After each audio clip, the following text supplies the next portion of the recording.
지난해 6월 육군 22사단에서 터진 임병장의 총기 난사 사건으로 5명이 사망하고 7명이 부상당했다. 7월에는 단순 질식사로 처리됐던 28사단 윤일병 사망 사건이 동료들의 집단 폭행 때문인 것으로 뒤늦게 밝혀졌다. 특히 윤일병 사건은 군 당국의 조직적 은폐 의혹까지 불거지면서 군에 대한 국민들의 불신은 극에 달했는데 반복되는 병영 악습을 해결하기 위해 민관군 병영문화혁신위원회가 출범한 데 이어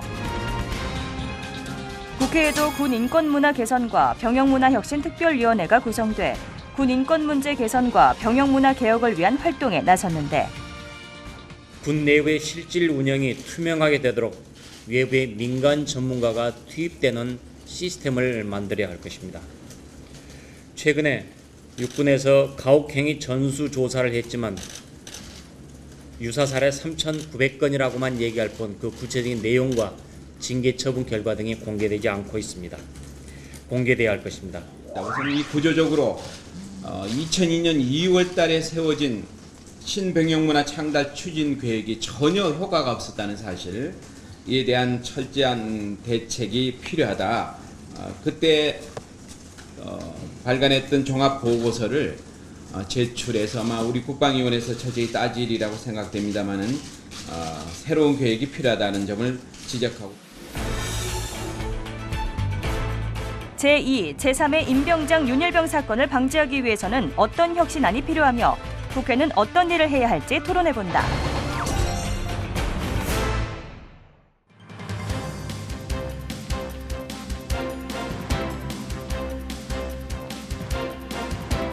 여러분 안녕하십니까, 고성국입니다. 네, 인천 어린이집 폭행 사건의 여파가 좀처럼 가라앉지 않고 있습니다. 그동안 비슷한 사건들이 빈발했지만 미온적 대처 때문에 이 일을 더 키웠다, 이런 비판열이 높지 않습니까? 예, 군에서도 작년에 여러 가지 불미스러운 사건 사고들이 많았습니다. 임병장 총기 난사 사건 기억나시죠? 그런가 하면 윤일병 구타 사망 사건도 있었습니다. 예, 이렇게 군 내에서 참혹한 사건들이 빈발하다 보니까 우리 부모님들이 과연 아이 믿고 맡길 수 있느냐, 이런 얘기까지 할 지경에 이르렀습니다. 국방부도 문제의 심각성을 느끼고 이 병영문화 개선을 위한 여러 논의들을 해왔습니다. 또 정치권에서도 병영문화 개선을 위한 입법 활동들을 좀 활발하게 벌이고 있는데요. 과연 이 군 문화 개선을 위한 우리들의 실천이 어디까지 와 있는지 한번 점검해보는 시간 갖도록 하겠습니다. 예, 두 분 모십니다. 새정치민주연합의 김광진 의원 나오셨습니다. 예, 어서 오십시오. 안녕하십니까? 예. 국민대학교 박휘락 정치대학원장 나오셨습니다. 어서 오십시오. 예. 자, 제가 말씀 잠깐 드렸는데 작년에 워낙 사건 사고들이 많았습니다. 뭐 개선을 위한 논의들을 촉발시켰다는 의미도 있겠습니다만 지금 상황을 어떻게 진단하고 계십니까? 여러 가지 민관군 혁신위원회도 생기고 국회 내에도 병영 문화를 개선하기 위한 특위도 개설되고 그랬습니다. 네. 또 국민적인 관심들도 많이 있었고요. 네. 그런데 사실은 원론적으로 어쨌든 대한민국 징병제 국가를 계속 유지하는 상태이기 때문에 네. 이런 문제들은 끊임없이 발생은 할 거는 같습니다. 다만 이런 사건이 터졌을 때 좀 제도적으로 뭔가를 개선할 생각을 해야 되는데 네. 지금은 그 사건 하나하나에 너무 집중하는 것은 아니냐라고 하는 생각을 많이 갖습니다. 그래요. 말씀하신 대로 이 20대의 젊은 청춘들을 60만 명이나 한꺼번에 모아놓고 사건 사고가 없으라고 기대하는 게 이상하다, 뭐 이런 얘기도 있습니다. 그러나 어쨌든 이 장병들한테 우리 안보를 맡기고 있기 때문에 어쨌든 사건을 이런 불미스러운 사건을 없애기 위한 근원 대책 마련은 우리가 계속 해나가야 되지 않겠습니까? 그 교수님께서는 어떻게 진단하시는지요? 사실 계속적으로 2005년도에도 이제 연천에서 GOP에서 사고 있고 나서부터 네. 대규모의 민간군 위원회를 만들어서 유사한 그런 조치를 다 했습니다. 그럼에도 불구하고 지난해 그런 사건이 일어났죠. 그래서 저는 이제 지금 이 상황에서 조금 우리가 구도를 바꿔야 될 것이, 지금은 사실 기본적으로 군은 계속 디펜스를 하고요. 지금 이제 민간이나 또 국회에서는 계속 이렇게 해야 되지 않느냐, 계속 이렇게 요구를 하는 상황입니다. 근데 이거를 조금은 한 바꿔볼 필요가 있다. 군의 논리도 저는 충분히 일리가 있다고 생각합니다. 그러면 이제 군도 당연히 이제 뭐 민간인의 그런 지적에 대해서 받아들인 거 받아들여야 되지만 네. 민간인도 군의 이야기를 무조건 윽박지를 것이 아니라 그래 너희들도 그런 애로사항이 있겠구나 이렇게 해서 같이 이 뜻을 모아서 한 걸음이라도 앞으로 나간 것이 중요하지 않느냐. 예를 들어서 그래요. 지금 그때도 그렇지만 요번에도 사실 권고안을 많이 내놨습니다만 네. 이제 또 국방부가 해야 되지 않습니까? 그럼 그래요. 그 내부에서 또 내부 논리로 사실은 그 권고안만큼 좀 안 한다는 또 불신이 생길 수가 있습니다. 그래서 이런 구도 하에서는 조금 그 지속적인 성과를 가진 거는 좀 어렵지 않나 저는. 그래요. 그 박희라 원장님도 군 출신이시죠? 예, 그렇습니다. 예. 그 예비역 대령이신가요? 그렇습니다. 자, 아까 군의 입장도 우리가 고려하면서 가야 된다 말씀하셨는데 이번 사건 작년에 있었던 여러 그 불미스러운 사건을 보면서 군에서는 뭐라고들 얘기합니까? 사실 뭐 저도 예비역입니다만은 뭐 사실 국민들한테 죄송스럽죠. 뭐 지금 문제가 뭐 지금 현재 있는 군수 내부나 장교들이 네. 잘못해서 그런 건 아니잖아요. 네. 쭉 누적되어 온 문제거든요. 아, 그렇죠. 예, 예. 저도 사실 이제 뭐 그 일말에 책임 있고 또 예비역들도 뭐 다 책임을 느끼고 있죠. 그러니까 지금 뭐 예비역들 중에서 일부는 또 뭐 지금 현 수뇌부가 잘못했다 뭐 말하는 사람도 있겠지만 대부분은 나름대로 이제 뭐 좀 우리도 참 그때 잘 못했구나 이렇게 생각하는 그런 자성의 분위기가 있는 것 같습니다. 그래요. 지금 화면에는 이제 윤일병 구타 사망 사건 일지 또 임병장 총기 난사 사건 일지가 지금 나오고 있는데요. 근데 지금 우리 박희라 원장께서도 이 군이 참 여러 가지로 국민들한테 머리를 둘 수가 없는 처지긴 하나 그러나 군의 특수성이라고 하는 것을 좀 국민들이 알아주셨으면 하는 마음이 또 속내에 있는 것 같아요. 예. 근데 사실은 지금 상황에서 개선에 있어서 군의 네. 특성이라고 하는 것은 군이 어떤 뭐 군사적인 집단이기 때문에 특성이 아닙니다. 제가 봤을 때. 지금 이게 개선되지 않고 민간이 요구하거나 국회가 요구하는 것에 대해서 받아들이지 않는 것은 네. 군은 예산이라고 하는 것이 정해져 있는 거 아닙니까? 그렇죠. 예. 예, 그래서 사실 시스템을 바꾸거나 뭐 복지를 한다거나 하면 다 예산이 수반되는데 지금 이 민간군 혁신위원회도 그렇고 전체적으로 가장 큰 문제가 뭐냐면 국방예산 35조 원이라고 하는 것은 정해져 있습니다. 네. 그러면 뭐 국무회의 석상이든 대통령의 결심이든지 간에 해서 올해는 뭐 1조 원 정도라도 특별한 비용을 더 줄 테니까 한번 복지를 해봐라 네. 라고 하면 군도 그런 것들을 받아들일 수 있을 겁니다. 근데 군 입장에서 아까 말씀하신 군의 특성이라는 것을 감안해서 군은 기본적으로 전투를 준비하고 전쟁을 대비하는 집단인데 네. 그 군의 입장에서 봤을 때는 무기를 줄이거나 현재 있는 무기 체계를 줄이거나 하는 것을 통해서 복지를 하기는 어렵다라고 주장하는 것이죠. 네. 그렇기 때문에 지금 이러한 문제가 발생했을 때는 저는 정권 차원에서 정부 차원에서 네.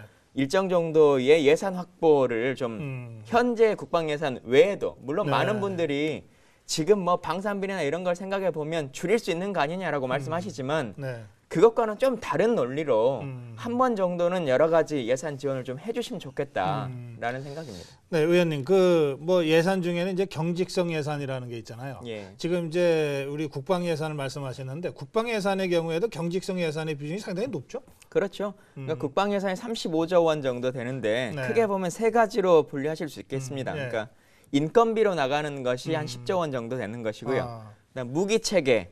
새로운 무기를 도입해 오는 게 3분의 1, 한 10조 그것도 정도. 상당히 장기적으로 계획을 가지고 하는 거기 때문에. 그렇죠. 중간에 대부분 줄이고 빼고 하기가 참 중장기 어려워요. 계획으로 되어 네. 있는 것들이 많고 길게는 네. 뭐 10년, 20년 그러니까요. 들여서 예. 조금씩 사오는 것들이 많기 때문에 올해 뭐 이걸 딱 줄이겠다 하는 것도 좀 쉽지 않고 네. 나머지 10조 원 정도는 대부분 경상 운영비이기 때문에 여러 가지 면들이 좀 하긴 있습니다. 그렇죠. 근데 이 예컨대 뭐 군이 무슨 저기 사단병력은 뭐 말할 것도 없고 하다못해 뭐 이 중대단위 훈련을 하더라도 돈이 엄청나게 들어가는 그렇죠. 거 아닙니까? 예.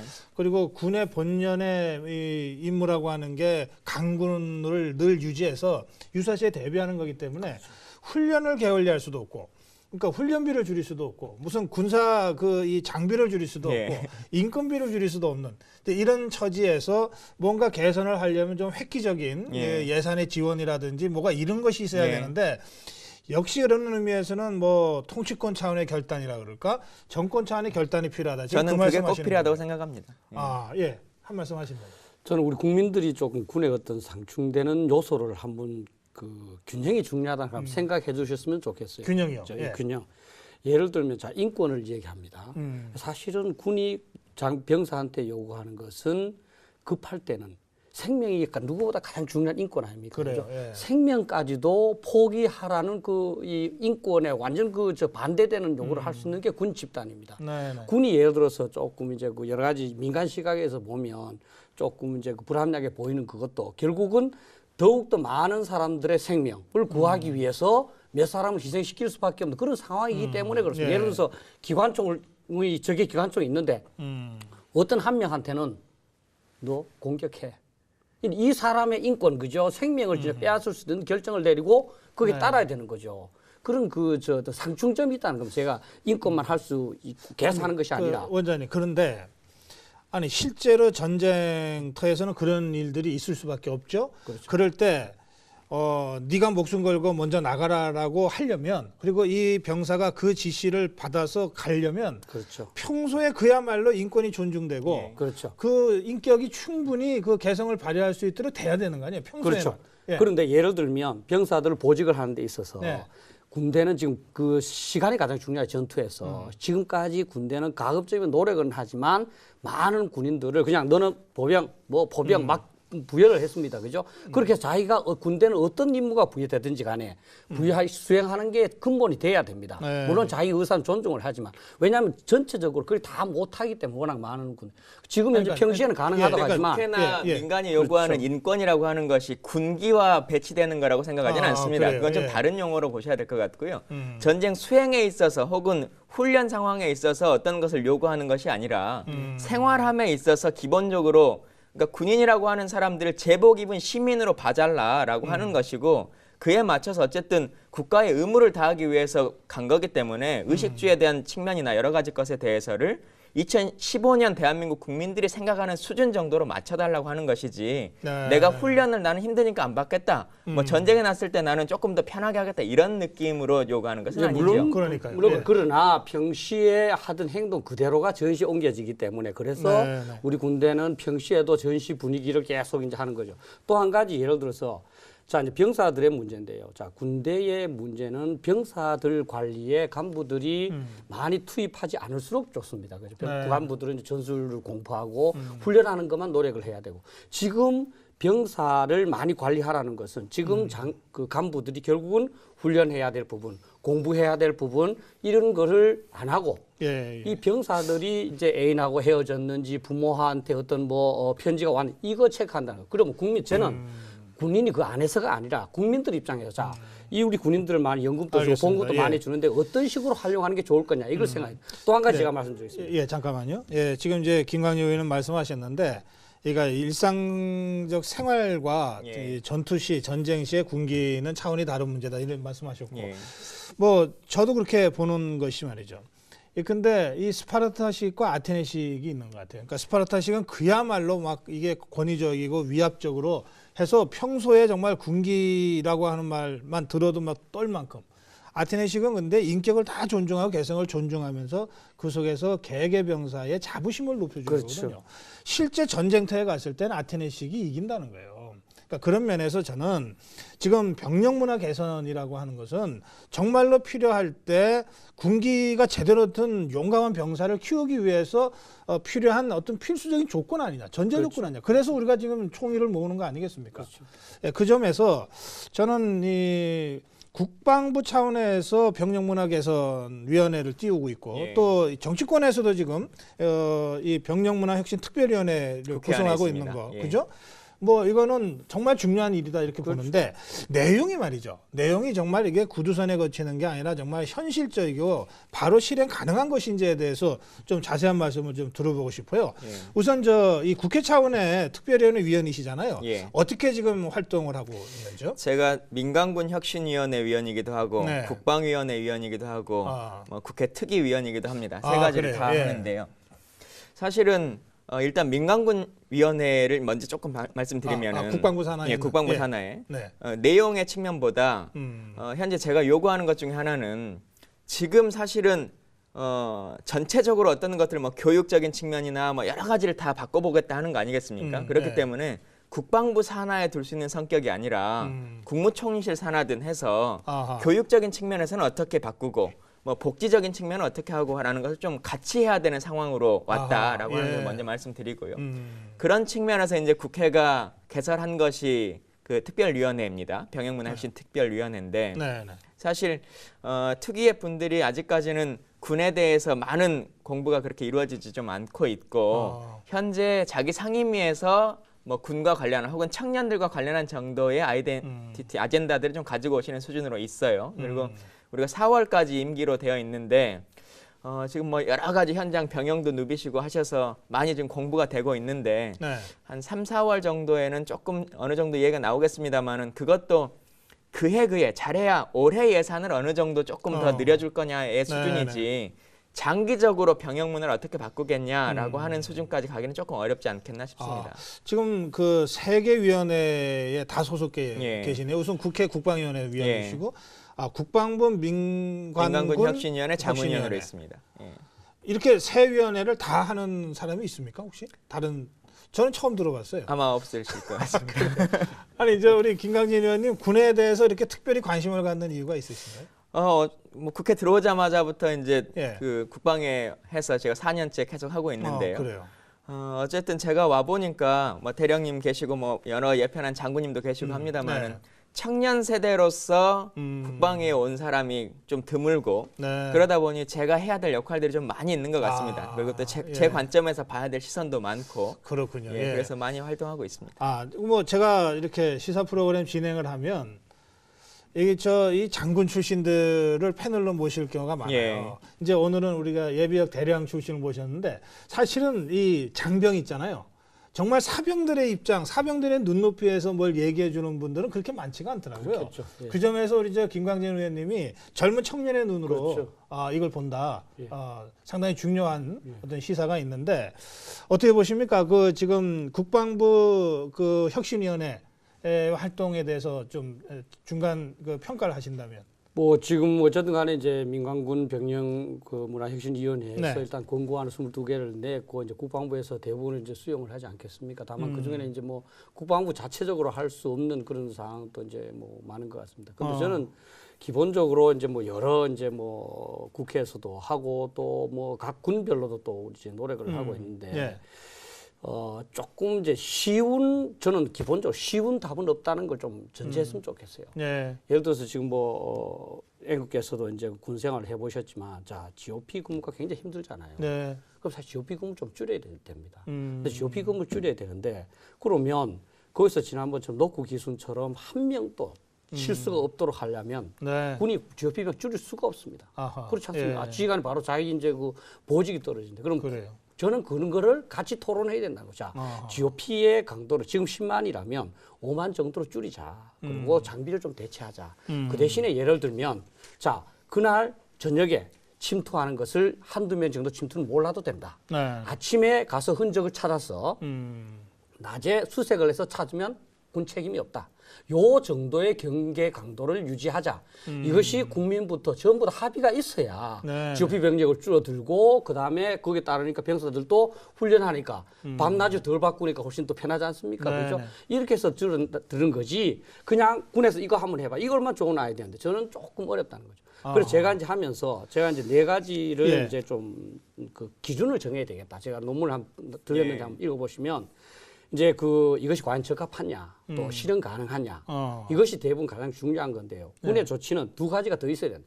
얘가 지속 가능한가. 아하. 잠시 하는 거는 쉽다는 거죠. 그래요. 그다음에 예. 가장 중요한 건 뭐냐? 이게 전투 준비 태세에 어느 정도 영향을 예. 끼치느냐. 전투력 강화에 기여하느냐. 예. 이것이 뭐 조금 영향을 끼치면 그 플러스보다 마이너스는 얼마 안 된다 이 되지만 이게 전투력에 결정적인 영향을 끼친다면 군의 전제 목적과 위배되거든요. 그래서 저는 그러한 여러 가지 요소들 다각적으로 보면서 네. 같이 나가는 그런 태도가 알겠습니다. 예. 이 4가지 원칙을 제시하셨고 그 4가지 원칙이 다 그 일리 있는 원칙 같습니다. 말씀 좋은 것 같습니다. 그 원칙을 가지고 지금 병력문화혁신위원회가 권고한 내용, 주요 내용을 한번 평가를 해주시면 몇 점이나 주시겠어요?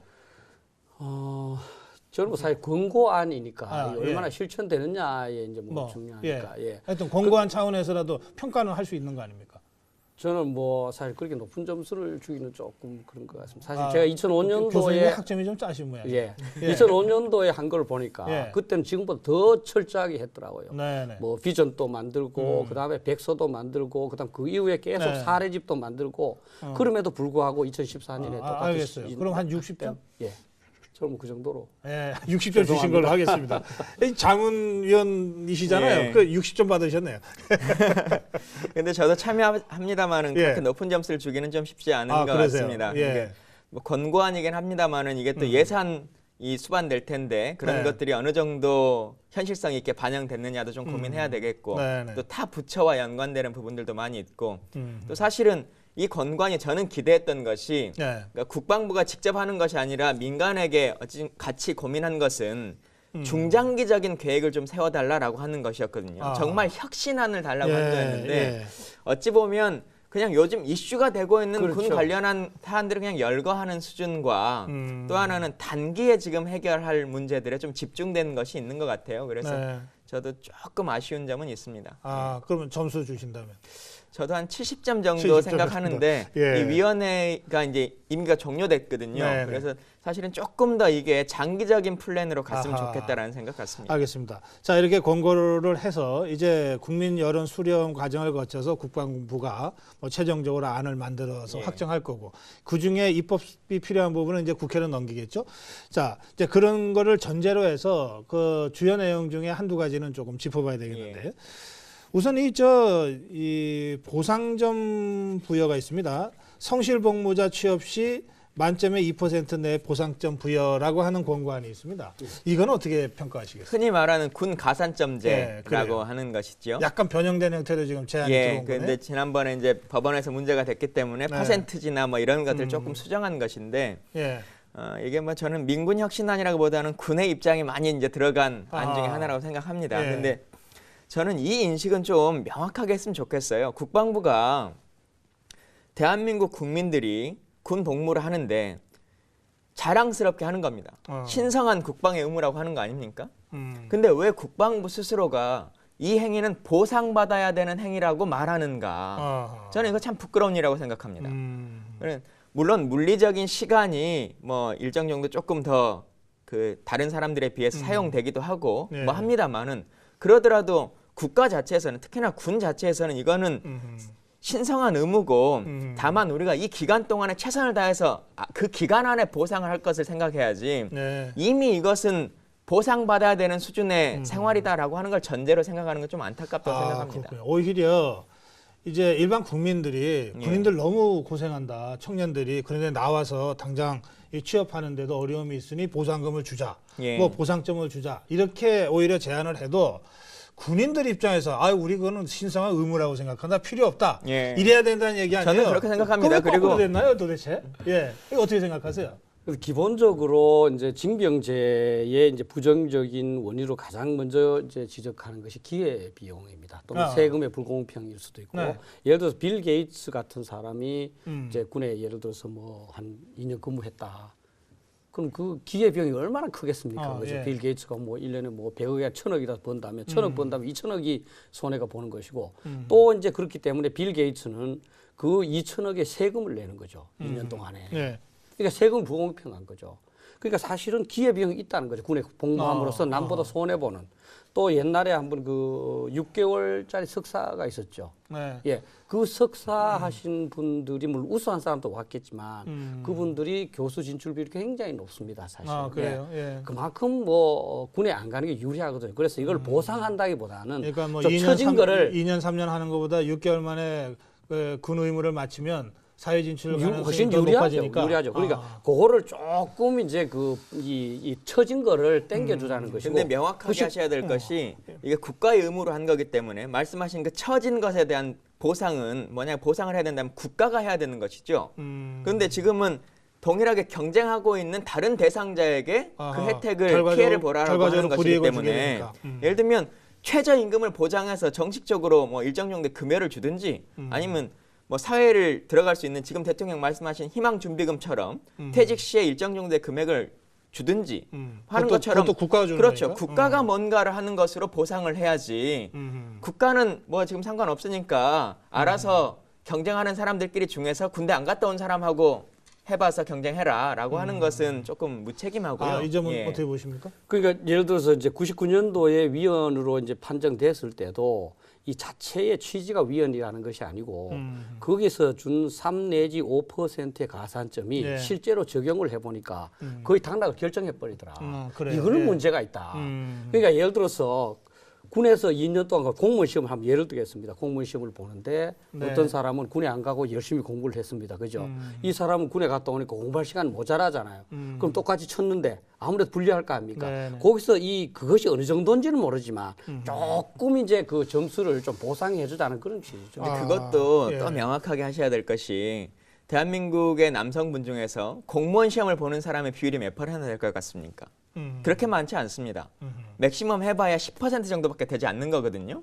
그러면 100명의 사람 중에 10명만이 이 군 가산점으로 혜택을 보고 나머지 90명은 이미 국가는 우리가 가산점 주지 않았냐라고 하는 걸로 90명은 뭐 어디에 그래요. 제기도 못하는 자, 상황이 되는 그럼 겁니다. 의원님은 이게 국가가 보상을 한다면 하는 거지. 예. 이거를 다른 그 민간이나 또는 다른 경쟁자한테 넘길 수는 없다. 이렇게 말씀하셨잖아요. 저는 그렇게 생각합니다. 그럼 국가가 어떤 형태의 보상을 해야 된다고 저는 보세요? 기본적으로는 군 복무기간에 있어서 사람들이 네. 따로 보상받지 않아도 될 만큼의 역할을 국가가 해야 된다고 생각합니다. 기본적으로는 최소한 법이 정한 최저임금은 보장해야 된다. 그러면 말씀하신 것처럼 기본적인 생활과 관련한 일들은 가능할 겁니다. 그래서 지금 뭐 월급 15만 원 정도 되는데 최저임금으로 해서 한 100여만 원 넘게 이렇게 좀 올리는 것이 필요하고요. 또 다만 필요하다면 그 공무원들이나 다른 것에 있어서 들어감에 있어서 어떤 보장보다 네네. 지금처럼 뭐 호봉을 2년 더 국가가 해준다거나 아니면 정년에 있어서 2년 정도 군생활 기간은 조금 더 보장해준다거나 네. 하는 것들은 가능하다고 봅니다. 그러면 아예 그거 저 모병제로 가자는 주장하고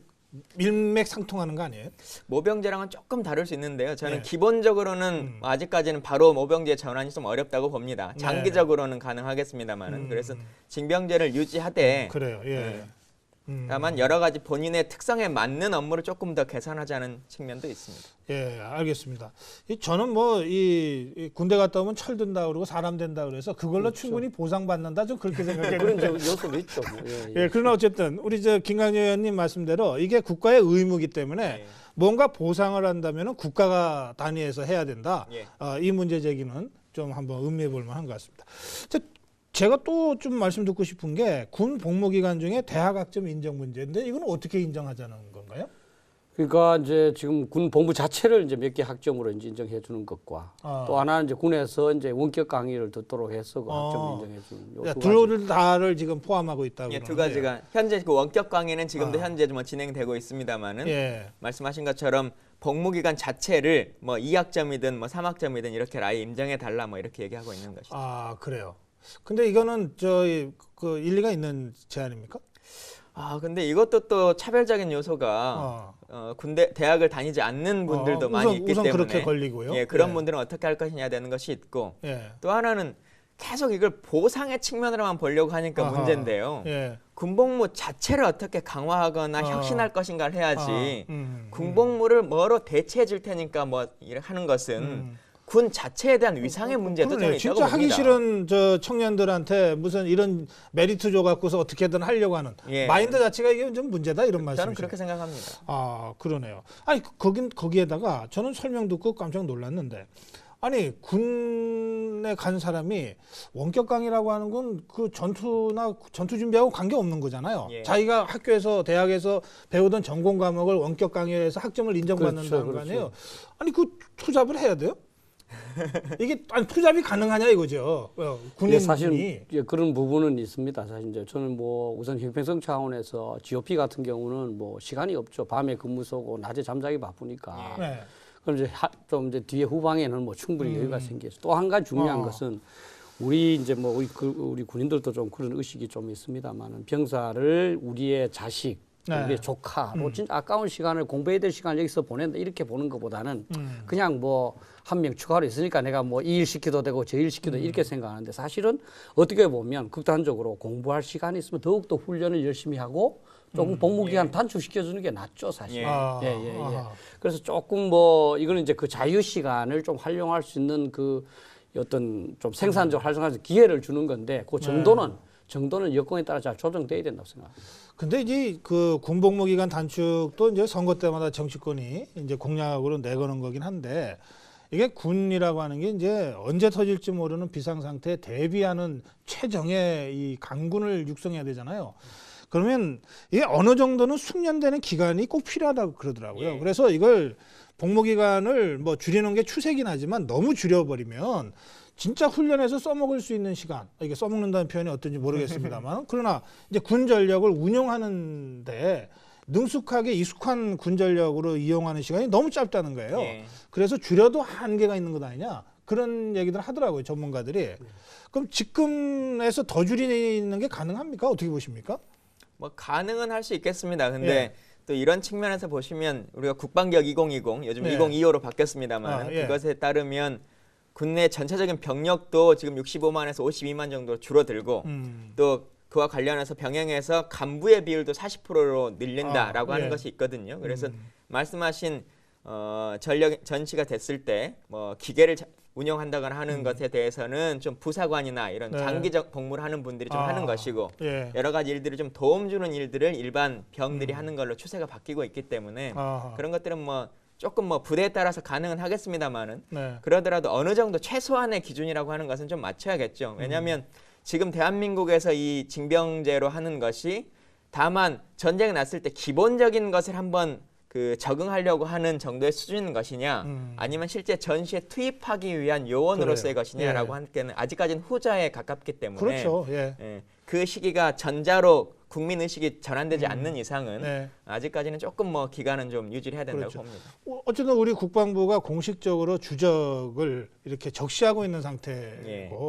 우리가 이 전쟁하다가 잠깐 중단한 그런 휴전 상태잖아요. 그렇습니다. 그러니까 전쟁을 전제로 해서 지금 우리 군을 육성하고 관리하는 것 아닙니까? 그러니까 후자의 예. 관점에서 본다면 예.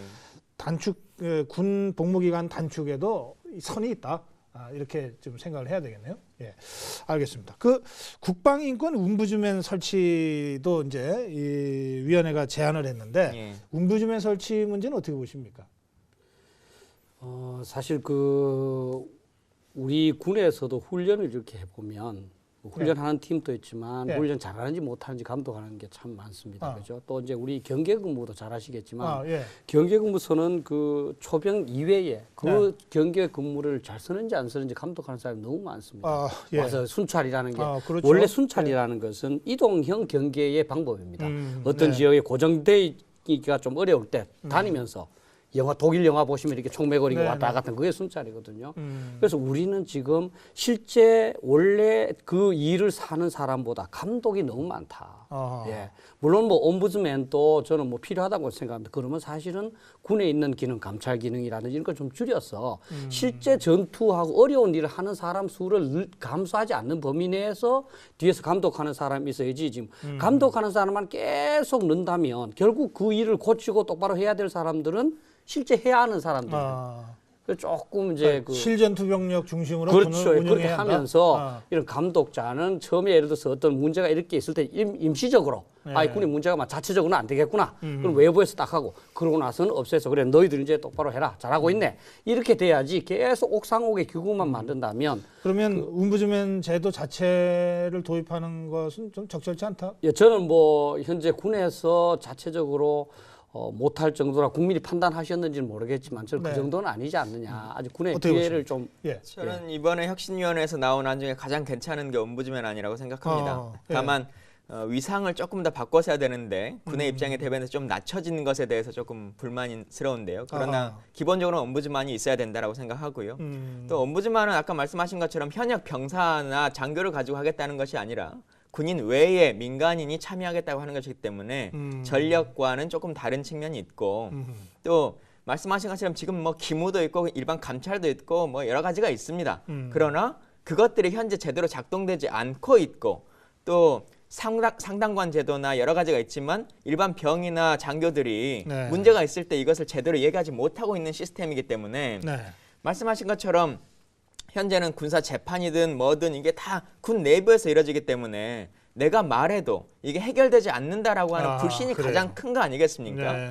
그래서 그 불신을 해결해 주는 것이 이 혁신의 가장 대표적인 안이라고 생각합니다. 그래서 어떤 문제가 있으면 정말 옴부즈만을 통해서 저는 이제 국회 안에 둬야 된다고 생각하는 사람인데요. 네. 예, 옴부즈만을 통해서 이것을 사건을 해결해 주고 문제가 발생했을 때 정말 진실을 규명해 주는 그 역할들의 모습을 보여줘야 군에 대한 신뢰성도 늘어나고 이후에 정말 많은 것들이 개선될 수 있을 것이라고 생각합니다. 지금 이 위원회의 권고안은 국회가 아니고 국방부 안에 설치하는 겁니까? 예, 지금 이제 국방부안과 총리시알 이렇게 총리시알 두 가지로 네. 이제 논쟁 중인데요. 아, 이건 아예 국회로 예, 갖고 와야 된다. 예. 근데 이 제도 자체에 대해서 조금 그 부정적이시네요. 예, 좀 접근 방법 자체가 예. 예를 들면 아까 뭐 군인이 아니니까 노력의 낭비가 아니라 그랬지만 결국 전부 다 국방비나 또는 국가 예산 중에서 사용되는 거 아니겠습니까? 또 네.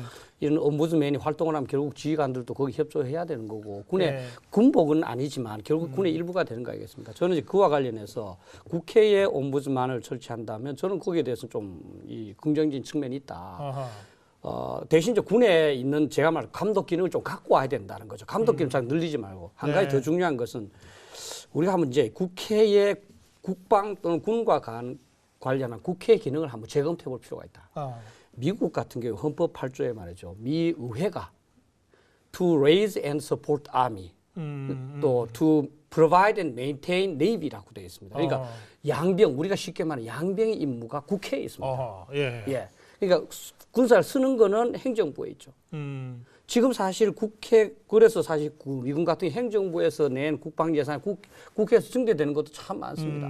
그렇군요. 그러니까 지금 우리 국회가 과연 지금 예산 편성권 또 법률 제정권을 통하는 어떤 그래요. 감독 예. 여기에만 만족할 것인지 과연 저는 권리만 가지면 안 된다고 아니, 해요. 그거- 책임을 국회가 양비의 책임이 있다 그 할 건지. 국회 특히 야당에서 계속 주장하고 있는 건데요. 예, 그거. 저 헌법이나 그렇지 않아요? 법률에 국회가 우리 책임이 있다. 그럼 너희들 양배에 관한 부분은 행정부 신경 쓰지 말고 우리가 키워줄게. 그리고 우리가 책임을 지겠다.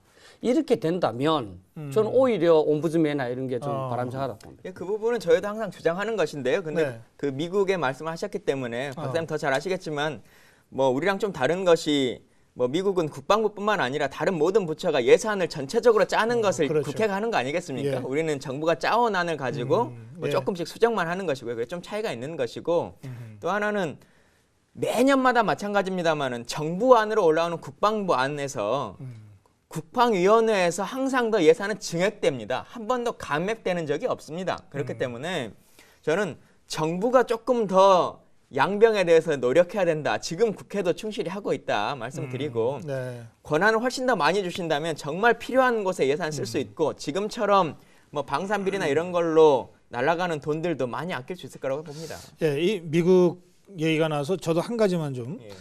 이퀄 오프티니티라는 게 있죠. 그러니까 그 미국 군대에는 이 뭐 남녀평등. 예, 중대 단위로도 전부 다 이게 기획윤등위원회 예. 사무소가 있잖아요. 그건 아예 군 내 공식 그 그렇죠. 기구로 돼 있지 않습니까? 이게 이제 60년대부터 미국이 갖고 있었던 인종차별 문제라든지 여러 가지 성차별 문제나 이런 것을 해소하기 위해서 예. 이걸 설치해서 운영했고 실제로 굉장한 성과를 거뒀잖아요. 예. 그래서 미국 군이 정말 인종을 넘어서 문화를 넘어서 하나의 강군이 되는데 결정적인 역할을 했지 않습니까? 지금 옴부즈맨 제도는 이거하고 조금 취지는 다릅니다만 그러나 결국은 이쪽 방향으로 가는 어떤 흐름을 갖고 있는 거 아닌가요? 근데 저는 책임이 없다는 거죠. 아, 저는 책임이 항상 없다. 책임을 아. 예를 들어서 옴부즈맨이 있다면 그 옴부즈맨 만약에 옴부즈맨이 설치됐으면 그러고 나서 군에 인권 문제가 있다면 네. 예. 옴부즈맨이 책임져야 되는 거죠. 그렇게 된다면 그를 위한 기구도 만들고 조직도 만들지 않겠습니까? 네. 지금은 제가 아까 말씀드린 것 뒤에서 쉽게 말하면 바둑을 뜰 때 훈수 뜨는 훈수만 기구만 두고? 너무 많지. 어허. 제가 국회에 분명히 말씀드린 것도 권한이 오는 만큼 책임이 오는 거 알겠습니까? 그러네요. 양병에 대해서 예. 잘못됐을 때 국민 여러분들께서는 국회를 탓하십시오. 국방부를 탓하시지 말고 이렇게 분명히 돼야만 그러니까 가장 문제는 국방부가 그 폐쇄성을 깨서 말씀하신 네. 것처럼 실제 권한을 넘겨줘야 됩니다. 그런데 뭐 지금 옴부즈만도 나오고 많이 나옵니다만 뭐 군에서 의문사가 발생했을 때 헌병의 수사나 이런 것에 있어서 민간인의 참여들을 다 제한하는 거 아니겠습니까? 예. 그런 그 폐쇄성 때문에 항상 문제가 발생하는 것인데 실제로 예를 들면 옴부즈맨이 설치된다면 대부분 뭐 독일도 마찬가지입니다만 장관급으로 옴부즈맨이 들어옵니다. 그러면 그에 상응할 만한 권한이 명확하게 군에서도 그렇죠. 내주고 예. 말씀하신 그 의무도 지는 것이겠죠. 알겠습니다. 자, 이제 또 다른 쟁점 중에 하나가 이게 군사재판 문제예요. 그건 김광진 의원님도 이 문제와 관련해서는 여러 가지 이제 입법안 그 개정안도 많이 내셨더라고요. 근데 그 민관군 위원회의 안과 또 의원님이 낸 안 또는 의원님이 있는 그 위원회 국회위원회의 안이 크게 다르지 않은 것 같은데. 군사 재판과 관련해서는 대부분 비슷합니다. 예, 다만 조금 내용을 요약해서 설명해 주신다면요. 앞서 윤일병 사건 아까 프롬프트 잠깐 보셨는데요. 네. 윤일병 사건이라고 하는 것이 4월 7일 날 발생했습니다. 네. 그때는 회식 중에 음식물이 기도가 막혀서 기도 폐색으로 사망했다 이렇게 나왔습니다만 거짓 보고가 나왔어요. 예, 그게 진실이 아니었던 거죠. 근데 현재 군의 수사는 어떻게 되느냐? 처음에 그렇게 초동 수사 결과를 발표합니다. 기도 폐쇄로 사망했다. 음식물 네. 취식 중에. 그것을 유족에게 통보하죠. 그럼 유족이 받아들이면 그냥 일반 사망이니까 500만 원 보상금 받고 끝나는 겁니다. 아하. 순직 처리도 되지 않고.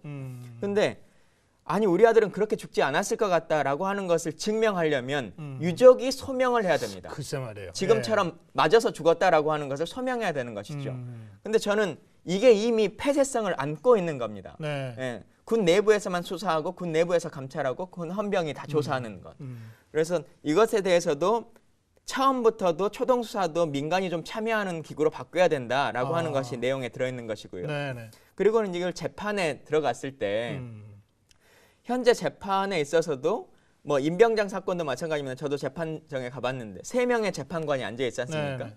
그러면 가운데 앉아 있는 주심 재판관 이분은 변호사 자격이 없는 판사 그냥 장성입니다. 그래요. 예, 아주 예전에 우리가 창군될 때 변호사 자격을 가진 사람이 없으니까 장성이 했었는데 지금은 이미 뭐 변호사 자격 가진 사람이 엄청나게 많음에도 불구하고 자격 없는 아하. 분들이 그냥 장성이라고 있는 거죠. 자리 보전을 위해서. 그래요. 예. 그래서 이 제도도 없어져야 된다라고 하는 것이고 또 그렇게 재판을 했어요. 결과적으로도. 네. 그렇게 해서는 통보가 왔는데 사단장이 또 감경을 해줘 버리는 거 자기 아니겠습니까? 마음대로. 예. 예, 재판 결과에 대해서. 그래서 이 감경권에 대해서도 좀 명확한 지침이 있어야 된다. 일반 뭐 형사 재판에까지도 다 감경하는 것은 문제가 있다라고 네. 하는 것이어서요. 뭐 그런 것들을 좀 전체적으로 알겠습니다. 다 조정하자는 예, 겁니다. 예, 지금 말씀하신 것이 이제 김광진 의원이 이 법률 개정안으로 낸 내용인데 실제로 거의 비슷합니다. 민간군위원회 안도 보면 군사재판관은 법관 자격을 갖춘 사람으로 제한하자. 예.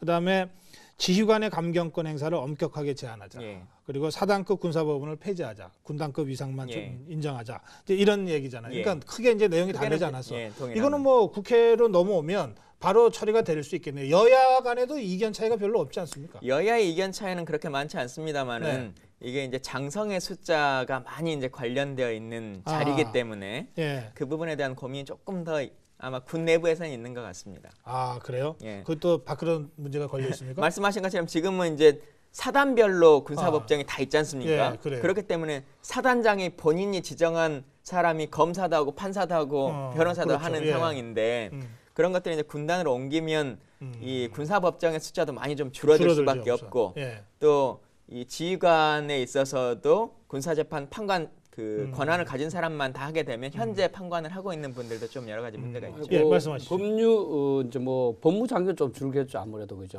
그러나 그 심판관은 이제 뭐 그거를 위한 특별한 사람 병행은 하고 지정되어 있는 게 있습니다. 아니기 예. 때문에 다른 일 하다가 그 사건에 의해서 이제 이 사람 하면 좋겠다 지정되는 거기 때문에 예. 뭐 인원하고는 상관은 없습니다. 아, 그래요. 뭐 크게 이제 이견도 없고 그죠?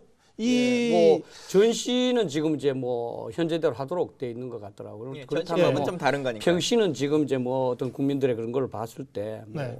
국민들의 요구를 그렇죠. 좀 수렴할 예. 필요가 있지 않나. 이 군사법제도 개혁에 대한 필요성은 그동안 뭐 워낙 많이 제기됐고 특히 작년에 있었던 두 사건 모두 이 사법제도나 수사와 관련해서 문제가 나중에 다시 불거졌기 때문에 이 문제는 정말 국민적 공론이 이미 모아져 있는 상태라고 보고. 근데 예. 국민적 공론에 비해서 아직까지 군은 가장 쉽게 아하. 내놓지 못하고 있는 아, 분야인 것 이거를 같습니다. 아직도. 예, 다른 뭐 복지 분야나 뭐 이런 것들은 뭐 예산만 주시면 하겠습니다라고 하는 아하. 취지인데 예. 사법개혁은 아직까지는 조금 많이 디펜스를 하고 있죠. 그러니까 입법될 때까지 긴장을 놓치면 안 되겠네요. 예. 알겠습니다.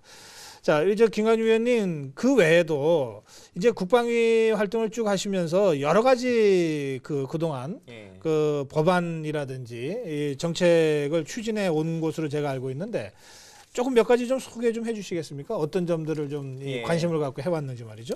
사실 국방위가 35조 원이나 되는 예산을 쓰기 때문에 뭐 네. 비행기부터 탱크 뭐 이런 것도 사기도 합니다만은 65만 장병이 먹고 자고 입는 콩나물부터 시작해서 이 모든 것들을 다 구입하는 거 아니겠습니까? 네.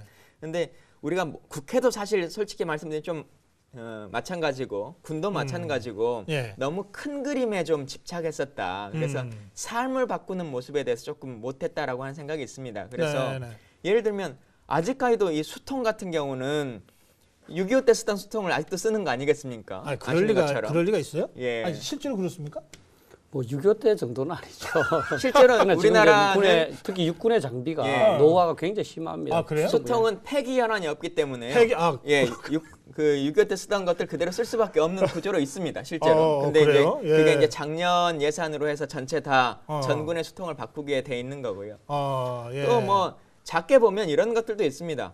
요즘 공중전화 쓰는 사람이 일반인이 얼마나 있겠습니까? 대부분 군인이 쓰는 거죠. 군부대 예. 내가 한 70% 쓰고 사회에서 쓰는 것도 반 이상은 군인이 쓸 겁니다.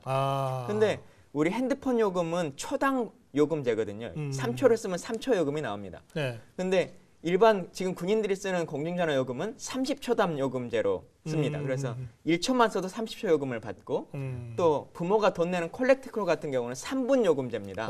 그래요? 엄마가 전화를 못 받겠어 이래도 3분 요금을 내는 거죠. 아하. 사실 이런 것들은 좀 관심만 조금 가지면 야, 그건 폭리네요. 예 되는데 예를 들면 또 그런 것도 있고 작은 월급 받는 군인들이 예. 세탁기나 건조기 쓰는데 돈 내고 쓴다면 안 믿을 겁니다. 그래요? 예, 군에서 군 빠는데? 내부에서 쓰는데요. 어. 근데 지금 1,000원씩 내고 쓰고 이러거든요. 그래요?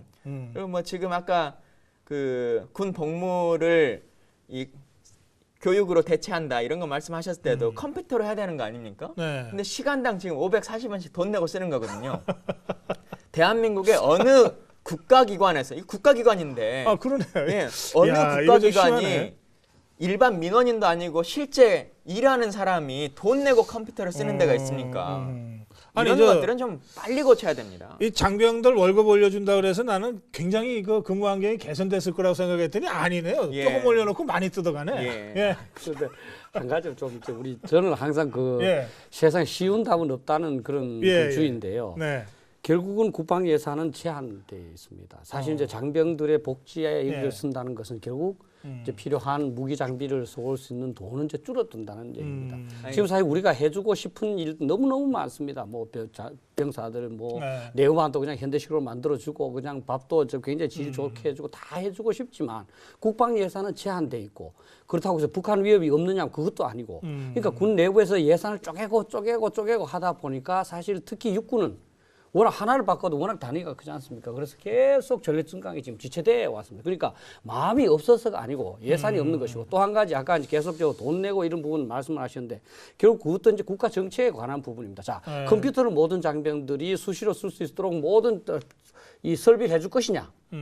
다 쓰지도 않는데 그러면 또는 꼭 쓸 사람을 위해서 조그만한 그 부담을 하면서 쓰도록 할 것이냐. 이거는 국가가 이 어떤 정책에 관한 문제지 이게 저 군을 꼭 탓할 그런 건 아니에요. 그러니까 예산이라는 것이 물론 총액이 있기 때문에 한영 없이 쓸 수는 없습니다. 그러나 예산이라고 하는 것은 관점과 이 정책 방향성을 숫자로 표시한 것이기 때문에 하겠다라고 마음을 먹으면 충분히 할 수 있는 것이죠. 지금도 예를 들면 무기를 크게 줄이지 않고 뭐 북한의 대비를 줄이지 않아도 지적을 하고 문제 제기를 하면 수통 바꿨습니다. 뭐 세탁기 문제도 다 무상으로 바꿀 수 있도록 합니다. 전화기 전화 요금도 30% 40% 줄이겠다 다 할 수 있는 겁니다. 의지의 표명으로 충분히 할 수 있는 것이기 때문에 그래요. 저는 예. 이 관점들을 삶의 복지로 조금 더 바꿔야 된다는 말씀을 드리는 알겠습니다. 겁니다. 제가 이 국회 국방위원회 활동을 보면은 그 기억나는 게 예컨대 뭐 그 김무성 대표가 국방위원회 하면서 무슨 전투식량 직접 시연도 하고 말이죠. 막 이런 거 했잖아요, 그죠? 그러면서 아니 뭐 국방위원들이 무슨 그 군 전력이나 뭐 이런 걸 하지 왜 저런 소소한 걸 하냐 그랬는데 아니 지금 이 의원님 말씀 듣고 보면 이런 거 하나하나에서 국가가 과연 의지를 가지고 장병들을 정말 보살피느냐 예. 이거가 실제로 강군의 출발이다 이런 문제의식을 그렇게 갖고 계시네요. 생각합니다. 예. 알겠습니다. 예. 이게 좀 시간이 다 돼버렸어요. 마무리를 해야 되겠는데 예, 이제 먼저 김 의원님께 쭉 이제 그동안 하신 활동 설명을 하셨지만 예. 내가 이것만은 좀 하고 싶다 하는 게 여전히 많이 있을 거예요. 예. 그 말씀 좀 듣고 싶네요. 예. 기본적으로는 이 기회를 통해서 하여튼 범정부적으로 그냥 국방부 안에서가 아니라 범정부적으로 군의 병역 문화를 좀 바꿨으면 좋겠다는 것을 하나 좀 말씀드리고요. 두 번째는 지금 병사들의 값이 너무 작게 쳐져 있습니다. 그래서 이게 생활하는 데 있어서 받는 값도 좀 귀하게 쳐주시고 또 하나는 죽었을 때 이 보상에 대해서도 어쨌든 국민의 의무를 다하기 위해서 간 것이기 때문에 어떤 방식으로 사망했든 군복을 입고 사망을 하게 되면 순직 처리하고 또 그에 대한 합당한 보상과 예우를 갖추는 것들을 좀 했으면 좋겠다라는 생각을 갖습니다. 대한민국 이 상황에서 군복을 입고 죽은 병사가 사망 시에 자해 사망의 경우 500만 원 정도밖에 보상금이 나오지 않고 순직 처리도 되지 않는다라고 하는 것은 참 슬픈 일이라고 생각합니다. 알겠습니다. 자, 교수님 이 정치권과 국방부에 대해서 하시고 싶은 말씀 마무리해 주시죠. 저는 뭐 다 인권 문제도 중요하고 병영생활 개선도 제일 중요하다고 생각합니다. 자, 이 시간에 이제 우리 김 의원님께서 국방위원으로서 그러면 군이 과연 북한의 핵 위협이 있는데 거기에 대해서 얼마 정도의 노력을 하고 있는지 여기에 대해서는 좀 집중적으로 물어봐야 되지 않는가. 그러니까 우리가 결국은 우리의 24시간 제한된 시간 중에서 친구 만나고 공부하고 우선순위의 문제라고 생각합니다. 이것이 안 중요하다는 것이 아니라 다른 더 큰 우선순위를 혹시나 우리가 간과하고 있지 않는지 이런 걸 좀 해볼 필요가 있을 것 같고요. 그다음 저는 가장 뭐 군에 대해서도 또 국민에 대해서도 얘기하고 싶은 게 지금 우리는 군과 국민들이 조금은 이 어택과 공격과 방어의 게임을 하고 있는 것 같아요. 네. 이쪽은 계속 이렇게 변화시켜라. 그건 안 됩니다. 근데 이거를 저는 바꿔야 된다고 생각해요. 그럼 군부터도 이제 국민들께서는 군부터 국민과 의회와 이런 입장을 좀 이해해라. 네. 하지만 또 군의 입장에서도 아마 국민들한테 우리 입장도 좀 이해해 주십시오 하는 그런 요구가 있을 겁니다. 그래서 네. 이거를 특히 국회의원이시니까 이거를 어떻게 하면 앞으로 같이 한번 해결해 보자. 네. 우리가 군을 무조건 뭐 불이익되게 하는 게 아니다. 같이 우리 강군을 만들고 부국 강병이 우리 핵심이 아니냐. 이렇게 하는 그 분위기로 한번 좀 의원님께서 만들어 주셨으면 감사하겠습니다. 주문을 많이 하시니까 짧게 답변 시간을 드려야 되겠네요. 예. 하여튼 그 모든 것들에 대해서 다 고민하고 있고 우리가 특별히 복지를 늘리면 무조건 북핵 대비를 하지 않는다라고 하는 측면은 아닌겠죠. 그래서 하여튼 여러 가지로 다 보고 또 저도 국방에 3년 넘게 있다 보니까 반군인이 돼가지고요. 예, 하여튼 열심히 잘 힘 합쳐가지고 대한민국 국가 안보를 위해서 노력하겠습니다. 예, 알겠습니다. 예, 이게 우리 군이 말이죠. 이 국민의 군으로 거듭나야 됩니다. 그리고 정말 강군으로 거듭나야 되는데요. 우리 젊은 청년들 군대 보내잖아요. 그러면서 신성한 국가의 의무를 다하라 이렇게 보냅니다. 자, 국가의 의무를 다하기 위해서 간 우리 장병들, 국가가 직접 관심 갖고 책임져야 한다. 오늘 결론 이렇게 내면서 마무리하겠습니다. 다음 주에 다시 뵙겠습니다. 여러분 고맙습니다. 자, 수고하셨습니다.